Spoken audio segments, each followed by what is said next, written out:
Chapter 7 Equestrian Faded. What is going on, every pony? Well, I hope you're ready because some DBZ villains will be making an appearance in this chapter. So without any more interruptions, sit back and enjoy. It was a nice day in Ponyville, and the sun was shining high in the bright blue sky. Gohan was outside of the cottage doing some training. He was taking it pretty easy, but still made it a nice workout. The reason he was taking it easy was because Flush was outside taking care of plants and animals. He could have gone somewhere else, but the shy pony wanted some company, so he agreed to stay and promised to be careful. At this point, it was normal for him to tone it down when she was around. After he was doing his vertical push-ups, he noticed one of his friends approaching the cottage. "Hey Applejack, how's it going?" he greeted. Applejack stared at him blinking for a few moments, not used to being greeted by upside-down ponies. Except for Piggy, that is. Not too bad, I reckon. I just came over here to invite y'all to go swimming. All of our friends will be there. It's going to be a real fun time," she explained. Flossie turned her attention towards the honest pony. "Oh, that sounds wonderful." "It does sound pretty fun," the half-sane added. "Well, come on y'all, let's go." "Wait," the shy pony yelled softly. "Just give me a moment. I still have to prepare Angel's food." She headed inside her house to make food for the bunny. After a couple minutes, the Pegasus emerged from the cottage. "Okay, I'm ready." With that, the three of them made their way towards the lake. That was where their friends were gathered. The others chose that spot because not only was it big, but also not too far from Ponyville. Spot had come with the idea of going swimming and invite her friends, and of course they all agreed. With that settled, they sent the orange earth pony to get Fluttershy and Gohan. It didn't take them too long to reach the lake, and when they got there, Gohan gasped slightly. He was amazed with how big it was. It reminded him of the lakes and rivers back home. He didn't know that the rest of his friends were already there, but he wasn't sure how long they had been there. The half-sane could also see Spike lounging on the sand, while everybody else was in the water. There was also a 10-foot tall diving board, and Rainbow was preparing to jump off of it. "Get it, Bo!" Rainbow dashed out as she jumped into the water, making a huge splash which got all of her friends wet. They all would have been angry, except they noticed that their three missing friends had arrived. "Took them long enough," she said, only to receive pleasant response. "What?" Piggy emerged from underneath the water. "Come on in, the water's great," the mayor shouted. Applejack and Fluttershy ran into the water excitedly. "I'll be there in a second," he called out while starting to remove his G. Spike glanced over at his friend. "Sup?" he greeted, all the while staring curiously at him. His friend was just throwing his clothes off like it was nothing. After a few moments, the Saiyan's clothes were off, and he was now in nothing but his underwear. With one mighty leap, he jumped into the pool of water. His jump caused a big tidal wave. It was almost big enough to reach a relaxing dragon. Seconds later, the Saiyan emerged from the water with a big smile on his face. He could see the shocked looks on his friends' faces, and he immediately chuckled in response. He then began doing some light swimming, finding great enjoyment in doing so. Due to all the training he had been doing, his muscles were feeling a little sore, and a nice dip in the pool was just what he needed. Probably the water would be hotter, but it was still very nice. As he swam through the water, he smiled brightly. He couldn't remember the last time he felt so relaxed. Time passed by rather quickly at the lake, which may have been contributed by the amount of water-themed games Pinkie Pie made every pony play. It was mainly Marco Polo though. "Woohoo, this is so much fun!" she shouted. She splashed some water on her friends, much to their annoyance. "Pinkie, please try to control yourself," Rory said in an annoyed tone. At first it was harmless splashing, but it soon escalated into a big water fight. "Splash war!" Rainbow shouted. She threw as much water as she could at the pink pony. "You're on!" The pigman shouted back as she did the same to her rainbow-made friend. Splash war went on for minutes, and although there was no clear win at this point, there was a very wet unicorn on their hoofs. "Are you two finished?" The purple-maned pony asked in a very annoyed tone. Both Rainbow Dash and Pinkie Pie giggled. "I still can't believe we convinced Ray to go into the water," the low Pegasus smirked. "Just because I don't like being dirty doesn't mean I don't like getting wet," Unicorn explained while getting splashed by Applejack. "Oh, that does it!" she shouted. She splashed the orange earth pony right back. Twilight looked over at the shore and noticed her assailant still lying in there. Or assistant still lying there. "Hey, aren't you coming in the water?" "Nah, I'm working on my tan," Spike said, causing purple eloquent to roll at her eyes. "Aw, come on, Spike. It's really fun," Pinkie shouted, hoping that would convince him to come into the water. It didn't seem to work because he wasn't moving from his spot. Ray ignored the dragon and turned towards her friends. "This really is a gorgeous day. I can't think of anything that would ruin it," she observed, receiving several nods of agreement. Fletcher took a glance around the area and noticed some pony wasn't there. Hey, where'd Gohan go? She asked, causing the others to search for him as well. The as they came in the form of an even bigger tidal wave, swallowed the ponies whole, submerging them underwater. Once the water returned to normal, the ponies all made the way back to the surface. Except for Fluttershy, who had to be pulled up by Applejack. A second later, the same maze went to the surface. He simply stared at his friends as he turned towards them. So does this mean I won the splash war? He expected them all to start laughing. He then went back to doing some swimming. The orange earthquake looked over to the sand and then back to her friends. I still can't believe it, Applejack said. Believe what? Flush asked. That Gohan is so powerful, but he's also so kind and gentle. Look at him. He's swimming around the world without a care in the world, the Earthboy noted. Hearing that comment made the poets realize how crazy that was. The friend had powers they could only dream of, and yet in actuality he was no different than them. Yeah, it's like how Nightmare Moon and Disco were powerful and evil. But Gohan isn't like that at all, Rainbow Dash added. Well, he's certainly one of the nicest ponies I have ever met, Reddy confirmed. She too found it hard to believe that some pony was about hard work could be so nice. It just seemed like those two qualities contradict themselves. Twilight nodded. He's also very polite. Flasha too began thinking about how good of a friend Gohan was. She had really become attached to him during the time spent together. In a lot of ways, she and him were very similar, which was probably why she liked him so much. Whenever she saw him, it always put a big smile on her face. He is really kind, and he's so great with animals, she stated with a smile on her face. I guess Gohan just wants to have fun, Pika said excitedly. She submerged herself in the water, only to come back for a few moments later, splashing her friends in the process. They all shared a little laugh together. Unfortunately, their fun day at the beach wouldn't last. Hey guys, come here, I got a letter from Princess Celestia. The pony stretched out the water and cried around Spike. They all knew that this was going to be very important. Gohan flew out the water and touched on the ground right next to his friends. Water was quickly dripping onto the ground beneath him, so he used his energy to dry himself off. A quick burst of ki was enough to remove all traces of water. Now completely dry, he started putting his clothes back on, and luckily he was in close proximity to his friends, so he wouldn't miss the reading of the letter. Dear Twilight Sparkle, I need you and your friends to come to the castle right away. It is urgent. I'm not sure what you're dealing with, but it could be trouble, so it's with the utmost importance you hurry. Oh, and one more thing, bring Gohan. Something tells me we will need him. There's no time to waste. If you're quick enough, you should be able to catch a train. Sincerely, Princess Celestia. So, what do you think the big emergency is? Applejack asked. I'm not sure, but we should head to Canterlot immediately, Twilight stated. Everyone nodded, not needing to be told twice. With the plan decided, they began running towards the train station. They ran as quickly as they could to the train station, not stopping for anything. They weren't sure if they would make it or not. All the train had already left, but they knew they couldn't stop. The rate they were running only took a few minutes, and looked like they made the train right as it was about to leave. All up over Canterlot, the conductor shouted. Everyone slowed down slightly as they made their way onto the train.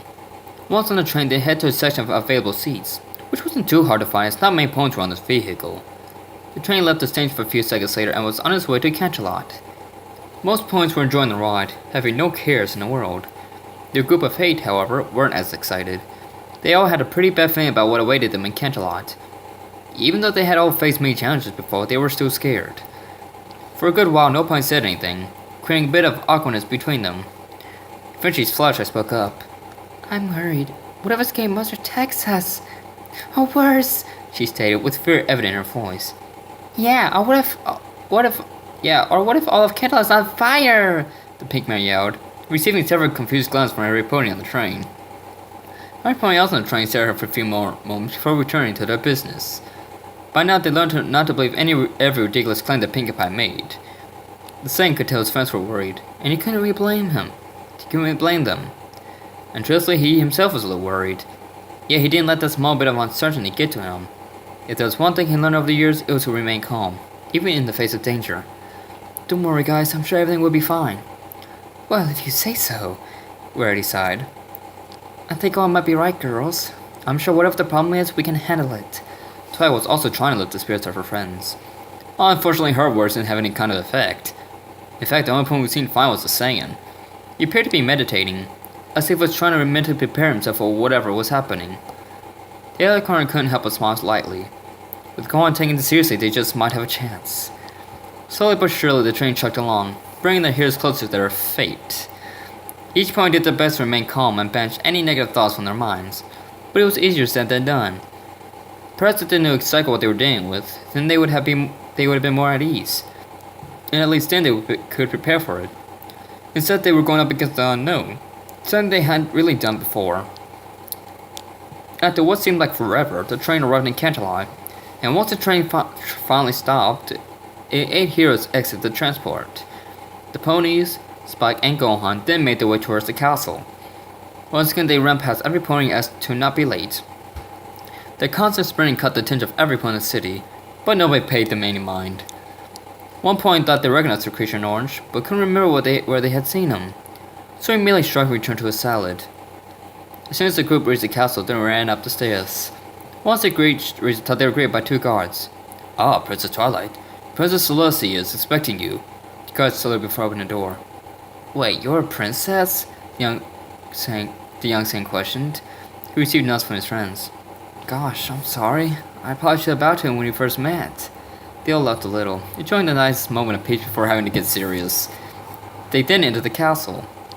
Princess Celestia was inside, pacing around nervously, doing her best to keep her cool. She had a very bad feeling about all of this. Normally when a threat popped up, she always kept a calm demeanor, but this time was different. She continued her pace until she saw her student and her friends approaching her, the sight of which helped put her troubled mind at ease. "Twilight, thank goodness you came. I'm happy to see your friends as well." "No problem, Princess Celestia. Now what is so urgent?" her student asked. The princess paused for a moment, took a deep breath, and then began. "I had a vision earlier today. It showed a great evil come to Equestria and shroud the land in darkness. I couldn't quite make out who or what it was, but it had a tremendous power, far greater than anything we have experienced." She could see every point starting to worry, even more so than before. She didn't blame them at all. In truth, both she and her sister were scared. Her student was the first to at least compose herself somewhat. "So you're saying that some pony, or something evil is coming to destroy Equestria?" "Yes, I'm afraid so. Luna and I discussed what it could be, but neither of us had any kind of answer. So she went to the library to search for answers while I contacted you. And it won't be long before it gets here," the princess in a grim tone. Spike gulped. "That doesn't sound good." "So we're doomed?" the Lollipexes shrieked. "Well, we don't have the elements of harmony anymore," the purple Aliconaut added. The young saint scratched his head in confusion. "What are the elements of harmony?" "The elements of harmony were powerful words the 6 of us wielded. We used them to defeat the greatest evils the Equestria has ever faced. But we gave them up a while ago to save Equestria," Twilight explained sadly.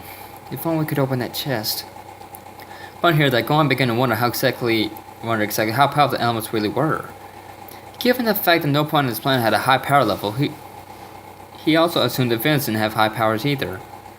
And while he didn't know exactly how powerful this new threat was, he sort of had a feeling that the elements wouldn't do very much. Judging by his friend's face, they didn't think so either. Princess Celestia took advantage in the low conversation to return the matter at hoof.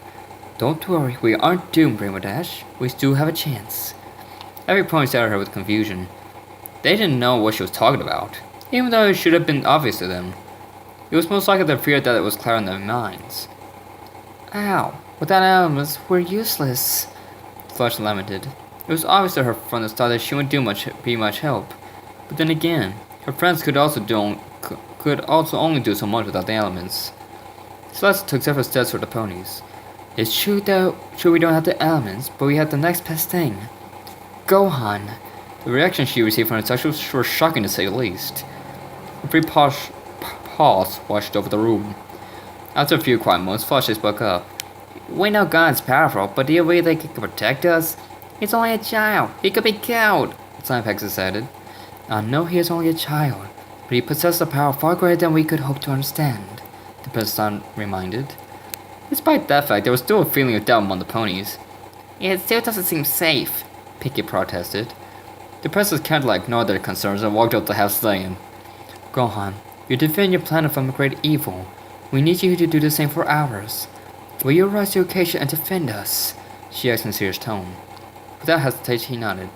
"Alright, Princess Celestia, I'll do it." His friends all fell backwards at that.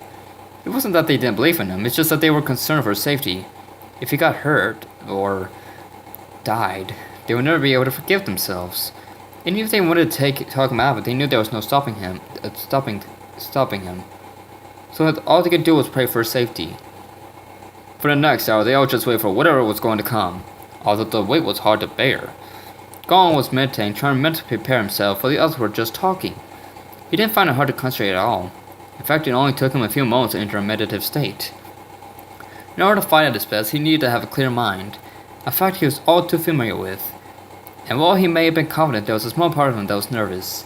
He had no idea what would happen, and he didn't want his friends to get hurt. While he could easily look out for himself, it was the others that worried him. The half-Saiyan made a quick mental note of finding a location with no life around whatsoever. As he sat in meditation, every pony else in the room either paced around or tried to make the best of the situation. Every now and then they would look over and see how peaceful Saiyan was. It was like he wasn't worried about what was coming at all, and if he did, then he definitely didn't show it. Occasionally one of the ponies would try and talk to him, but when he didn't respond they just stopped and walked away. Any further attempts were stopped by Princess Celestia, saying that it would be best not to disturb his concentration. Everything seemed to have slowed down as they all waited for their impending doom. The fear of dying came across the minds of every pony. They would have been more kind if they had the elements of harmony, but alas they didn't.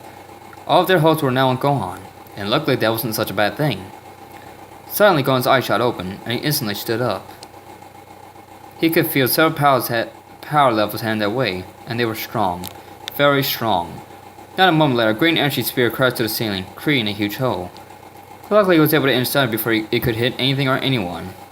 Although in his attempt to save his friends, he created yet another hole in the ceiling. Right after that, 5 mysterious beings descended from the sky. Each of them sported an evil smirk. The first man the Saiyan noticed was tall with blue-green skin. He had orange hair not unlike his father's. He wore a purple headband, a black shirt with a red slash, white pants, and yellow and black boots. He also had a sword, which rested at his side and was held up by a brown belt. Next, I had the same skin color as the first guy, but had an orange mohawk and goatee. He wore the same pants and boots, but had a purple vest with yellow gloves. His eyes showed to the man smaller than the other two. He had slightly green colored skin. He wore a purple turban, a black shirt with some of it hanging down in front of his pants. Covering that shirt was a short red jacket, with some kind of gold plates stretching out across each side. His boots and pants matched his allies, and much like the others he had a devilish grin, which unnerved the ponies. Among the group was a girl, and she was the only one. She was about the same size as the stranger wearing the turban. Her skin color was the same as her comrades, and much like the tall one, she had orange hair, except it was much longer. She had a blue tank top with a white vest on, long black armbands, and the same boots and pants as the others. The final person was the tallest. He also had long orange hair with the top part being covered by a black bandana. He had a blue trench coat and the same boots and pants. Around his waist was a black sash, which further separated him from the others. While he had a gruff appearance, it was his presence that stuck out. There was something about him that told Gohan that he was the man in charge. And it wasn't just because his power was bigger than the others. "It's been a long time since I snapped someone's neck," the tone was in a deep voice, smirking at the fear he was spreading. He then took a few steps forward, placing himself in front of his comrades. Despite the verbal threat, and the intimidating appearance, Princess Celestia stood firm. She wouldn't show fear to the enemy. "Who are you, and what are you doing here?" she shouted. "Fool, you dare speak to Master Bojack that way?" the man with the sword shouted, and placed his hand on the handle of his sword. Before he could unsheath his weapon, the festive alien put a hand on his shoulder, stopping him from attacking. Bojack, the recently identified leader, merely smirked at the defiant creature. "I have come here to take a planet. It will be easy if you stand down." Even after the second threat, the princess stood her ground. Internally, though she was feeling pretty terrified, she knew that compared to them she was an insect, but she had to stay strong for all of Equestria. There was no way she would let harm come to her loyal subjects. "We will never bow to someone like you," Celestia shouted. Bojack wasn't intimidated at all. He just stood there laughing. His laughter was soon echoed by the other invaders. "Do you think you can oppose me? You obviously have no idea who I am. I am Bojack, Emperor of the Universe." His statement was reinforced with the laughter of his crew. "Now then, let's get down to business, shall we?" "This isn't good. We've never faced a threat like this before," Twilight thought to herself, full shaken with fear. "And these are my galaxy soldiers," he motioned at the aliens. "Bujin, Bido, Sengia, Kogu." Take care of these worthless insects from me, the space pirate instructed, enjoying seeing the panic and fear in his victims. There was one person, however, who wasn't easily intimidated. There's no way you're taking this planet, Gohan shouted, putting himself in front of his friends. The lead space pirate looked over at the young warrior. He stared at him for a few seconds before smirking. I didn't expect to find Goku's son on this planet. Hearing that left Gohan stunned. Sure, his father was well known by almost every feeling he faced, but he didn't expect some random alien to know about him. Especially the fact that he is his son. How do you know my father? Everyone else in the room exchanged confused glances. They had no idea who this Goku fellow was. Sure, they just heard he was their friend's father, but that only told them so much. He freed me from imprisonment. I was trapped inside a star in the North Kai planet, and when your father blew it up, we were free.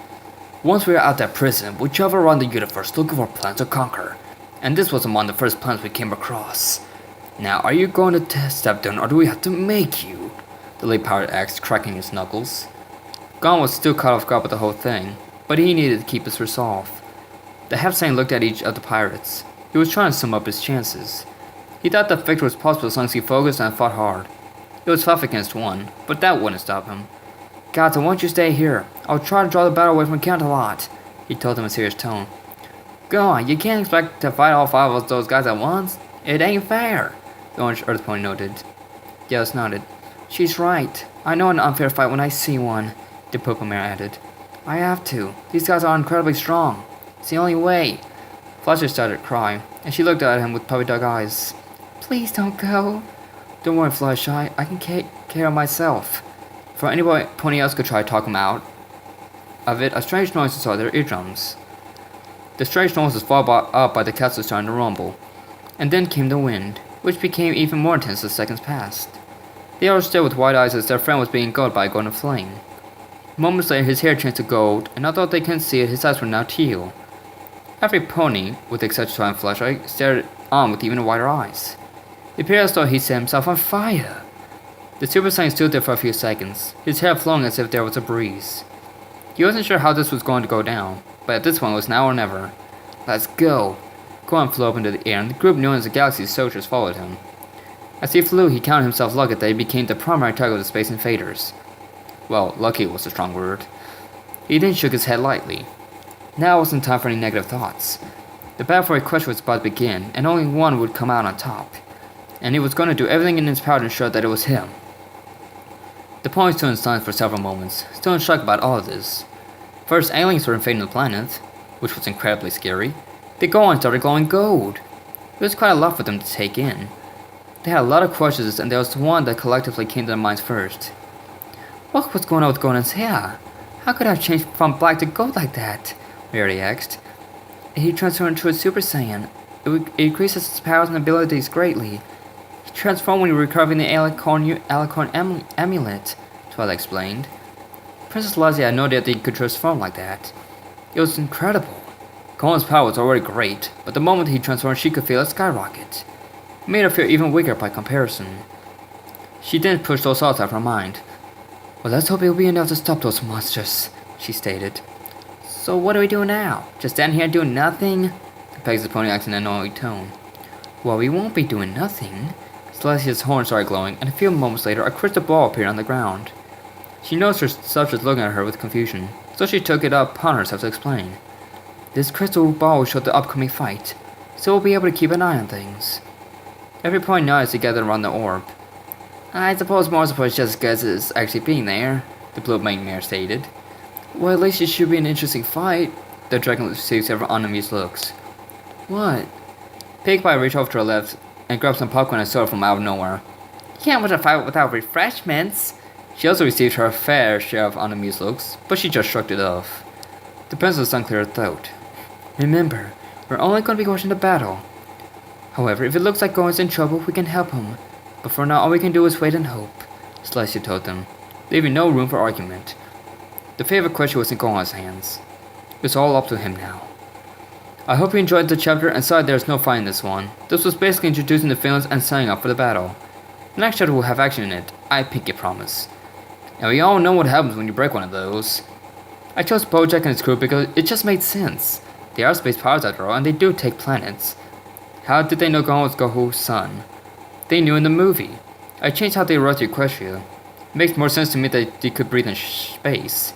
Instead of signaling ship, it could have coordinates to Equestria. I also think Gohan wouldn't be as shy about jumping the bars of water wearing only his underwear. Have a great day and I'll catch you on the flip side. Future Shock.